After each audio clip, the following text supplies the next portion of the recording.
What's going on, everybody? Happy Friday. Getting ready for the weekend, getting ready for the Super Bowl, all that good stuff. Man, I tell you what. First of all, I'm Manny Vitale, host of My Fight at War, and co-host of Music and Mayhem with my brother Skylar Ray. And speaking of my brother Skylar Ray, I hope you guys just checked him out. Matt Traver. Uh, he just had him on and a couple other guys on. They did a show and popping in and out on that. But they had a good turnout, so hopefully you guys got to check that out. And they had a lot of good stuff, a lot of good content, and all that stuff as always. So please, if you didn't see it live, check it out with Matt and all the guys. Giving a lot of good content, a lot of support with some new music and all that good stuff. So of course, Skylar Ray tearing it up all over the place with his show, our show, him and Kayla, his tour, all over. I mean, Skylar, Ray, and Kayla are all over the damn place. But I just wanted to jump on here for a little bit too because we were giving some updates. Please check out our page. Go to Music and Mayhem. We do have our page up now, myself and Skylar, and it's work in progress. We are going, we're taking it slow. There's a lot going on. And when I say a lot, I mean a lot between him and Kayla and yeah, everything with their music, making videos, taking care of their merch, taking care of just everything else, and then jumping on and doing our show with Music and Mayhem. And there's a whole shitload going on behind the scenes that we are doing right now that way too much to just talk about on during one of our shows. So what we decided we're going to do is just do it, and then when it's good and done, and ready, and it's presentable, you'll see it on the show. And if it's stuff you can obviously see, you'll see. But if it's stuff happening behind the scenes that's added on that is going to add to the quality or the IT stuff or whatever it is. But there's a lot of things that we're doing behind the scenes right now. Besides the content and all that, we're actually getting together with a shit ton of topics. We are going through. I hope you guys saw last Tuesday. Skylar was doing a live with Kalisha over at Pine Case, and before that, I was on live with two of my guys, Screaming Scott Randall. From 94.7 WCSX and Loco Joe, also known as Pancho and Cisco. And Screamer Scott's like, fuck it, he's just a radio icon here, man. So just go check out Screaming Scott Randall and you'll know what I mean. But just getting some good advice from those guys as far as helping us out. Because when we first started Music and Mayhem, this was basically going to be just something that we were going to throw together when we had time, no set time, maybe on this day for maybe a half hour, 45 minutes, maybe.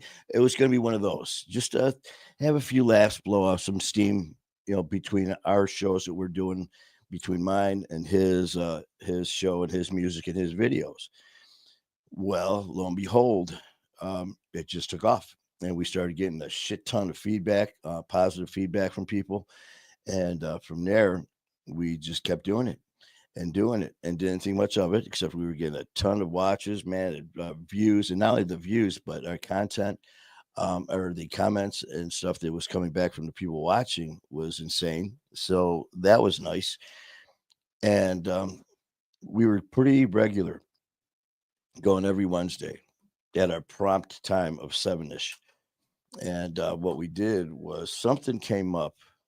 He was really busy because he was still at the end leg of his tour, and then he was traveling. I mean, when I say traveling, him and Kayla and his mom were traveling all around the world. Um, so we missed a few. And no, what was really cool is we still weren't sure how this was going over because at this point we were still like, we'll just do what we can do when we can do it. Well, when we started missing because of our schedules and his schedule, we started getting messages, hey, what happened to Music and Mayhem? What's going on, man? Why isn't the show on? And it wasn't just a couple, it was quite a few messages that we were getting.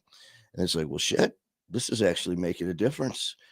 And so we decided to take it a little further and a little more serious, and kept on progressing to the point now where it's like, listen, we got to really make a decision here, because this is a really good opportunity, and not just to blow off steam, to have some fun on every other Wednesday or whenever we have time.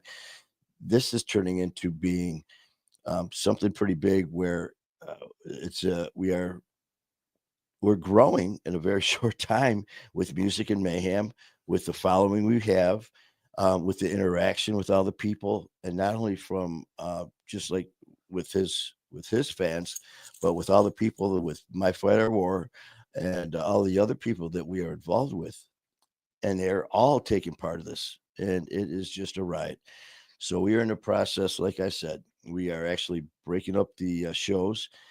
We are going to be doing a lot more organized content. One thing we will never do, it will never lose the edginess. We will never freaking read off of a script. What we will do though is we are actually breaking it down like a professionally run show that you hear on the radio, where there's segments. And we did it. Yeah, we did it our last show, and we didn't tell anyone. But before we went on, me, Skylar, and OG were there, before we went live, and discussing this. And actually, we were discussing this for days before, getting things in order, how we were going to do it. How was this going to look? Because one thing we were damn very, very determined is never to let it become corporate looking, too scripted, cookie cutter. No, because that's not us. So what we did was we just decided, we came up with a format. We were going to break it down into segments, and it worked real well. It went smooth. There was no talk over. There was a lot of interaction, and it flowed really well. And even though it went so well, after we were done, we were talking when we stopped going live, and we were already picking up on stuff. It's like, hey, we could do this a little different, or we could do this a little better, or we could spend more time on this and less time on this. So we were dancing around, even though the first one we did with the new format that no one knew about, we were still at the very end of our first show. Okay, we can improve it by doing this. We can improve it by doing that. And that's one thing I love about my brother, man, because he's just like me. Here we just finished literally doing a very good show with the new things we have in store, the new things we incorporate to it.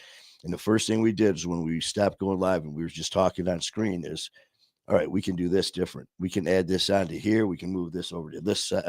So I'm really looking forward to this. Not only that, we are looking into merchandising. So that means we are actually going through, and we already got our backdrop that Kayla, which just is incredible what she does. So we got the backdrop with Skylar and myself that Kayla did for us. Thank you very much, Kayla. Appreciate you. And now me and Skylar are going back and forth working on logos, and we're starting to narrow it down. And maybe this weekend, or we're going to try to get that as done as quickly as we can too. Well, I hate saying that. We're not going to do as quickly as we can, because we're not going to rush this. Because just like when we started talking about doing stuff in person, going to different events and all that, it was one of those things where we both wanted to do it, but instead of saying, "Yeah, let's do it," okay, let's try to. What's your schedule like? What's your schedule like? And started, trying to force things to happen. We both. It was really cool, man, because that it wasn't both of us or even one of us really trying to force shit. We both said, "You know what? Yeah, that sounds good. Let's see what happens." Next thing you know, with less than 4 months than doing this, less than 4 months of when we first started, when he came on as a guest and doing My Fighter War, we're already doing live events together. They're scheduled up, not only in one location, we are flying out to 2 different locations in 6 days. And one, we're flying out from New York to Detroit, then another flight from Detroit over to Oregon to Vancouver, Washington, to do another event, and then fly home the next day to do another event when I get home. So this shit's just rolling. And like we both said, it's happening because it's just meant to happen because neither one of us forced this stuff. So as far as anything else goes, as far as like I just said with the logo, we it'll happen when it happens. Nothing's going to be forced here. So that's that. But the one thing I wanted to put out here for you guys is tomorrow night. Tomorrow night, I hope you guys. I put the promo out there. We are going on tomorrow at 7 p.m. ish Eastern time, and I've got a very very special guest here, and I've been looking forward to this. We've been talking for quite a while, and over the last few years, just messaging back and forth for over different things to this individual, and he's definitely involved in hockey, and that right there's that's me all day. And not only is he involved in hockey, he is also an athletic trainer. And I worked in rehab for years as as a trainer in the gym, training people as well. Um, so as these years have passed, we connected a few more times, and so I'm very very excited tomorrow night at 7 p.m. Eastern time ish. I'm going to have John Wharton on. Johnny Wharton is the former head athletic trainer from the Detroit Red Wings. Johnny's the one who, and this is back in the heyday, Steve Eiserman, Fedorov, Konstantinov, McCarty, Draper, Shanahan, all those guys, Lindstrom, all of these guys. Oh, yeah, Stanley Cup. And the reason that they, obviously the players tore it up, the players on the ice won the game, right? Well, if it wasn't for Johnny Wharton, he is the head athletic trainer. His job was to keep these pro athletes in shape and try to avoid injury. However, I played hockey for a very long time through high school, college, into juniors, and I've got a shit ton of energy injuries. And these guys are tore up at an elite level. Well, it's up to John to put them back together again so they don't miss games. It's up to John to get them out there and play at the highest level that they could possibly play in the NHL, which he did. And because of John and his skills, these guys were able to get on the ice. And not only that, these guys won the Stanley Cup. John has a hell of a story, as you can imagine.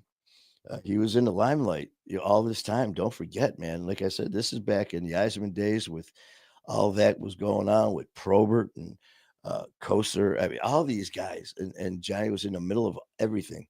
For those of you in Detroit who remember the issue with Chris Draper when he got his face smashed in by Claude Lemieux, the first one over the boards was Johnny holding his face together. So there's a lot of things, a lot of stories that are hockey related, but more than that, what this is mainly about is John's story, which is very, very heartfelt and uplifting. And I am not going to tell anything more because it's not my story to tell. So please check in tomorrow at 7 p.m. Eastern time for my very special guest, the one and only Johnny Wharton, the former head athletic trainer of the Detroit Red Wings. So I'm really looking forward to that. And now I'm going to end this real quick because I'm already starting to lose my voice again, and we cannot have that, can we? So you guys have a great night, and we'll be chit-chatting soon.